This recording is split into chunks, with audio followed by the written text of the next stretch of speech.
ज्याप्रमाणे बँकेमध्ये घोटाळे होतात, बँका बुडतात आणि ग्राहकांचे ठेवलेले कष्टाचे पैसे भेटणं त्यांना अशक्य होऊन जातं, अवघड होऊन जातं. त्याचप्रमाणे म्युच्युअल फंडमध्ये टाकलेला पैसा देखील लुबाडला जाऊ शकतो का? हा जर गैरसमज तुमचा असेल तर हा व्हिडिओ तुमच्यासाठी.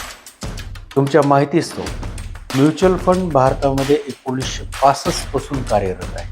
त्या काळामध्ये पूर्णपणे ही गव्हर्नमेंट बॉडी होते आणि पूर्णपणे केंद्र सरकारच्या अंडर म्युच्युअल फंड भारतामध्ये परफॉर्म करत होते. याची विक्री केवळ बँकामार्फत होती. 1990च्या दशकानंतर त्यावेळेस जागतिकीकरण भारतामध्ये झालं.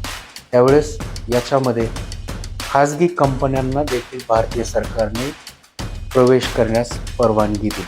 तेव्हापासून यामध्ये खूप मोठ्या प्रमाणात प्रगती होत आलेली आहे आणि आज घडीला ऑगस्ट 2025 पर्यंत भारतामध्ये जवळपास 49 AMCs असेट मॅनेजमेंट कंपनीज कार्यरत आहेत आणि त्या प्रत्येक AMCचे जवळपास 200 ते 250 फंड भारतामध्ये म्युच्युअल फंडचं डिस्ट्रीब्युशन करण्याचं काम करत आहे.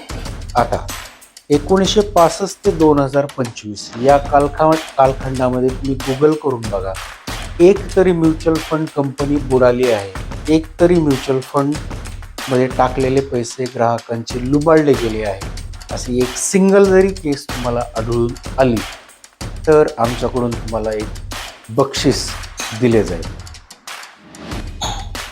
अशा प्रकारची कुठलीही केस आजपर्यंत संपूर्ण भारतामध्ये कुठेही रजिस्टर झालेली नाही. याच्यावरून तुमच्या लक्षात यायला हवं की हे पूर्णपणे सुरक्षित गुंतवणुकीचं साधन आहे.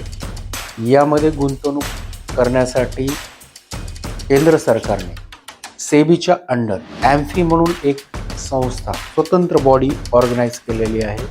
ज्या संस्थेचं काम असतंय म्युच्युअल फंडवरती नियंत्रण आणि देखरेख ठेवण्याचं. हा व्हिडिओ तुम्हाला कसा वाटला कमेंट बॉक्समध्ये नक्की सांगा. अशा आमच्या अनेक व्हिडिओसाठी लाईक करा, शेअर करा आणि सबस्क्राईब करा. Thank you. Mutual fund investments are subject to market risks. Read all scheme-related documents carefully.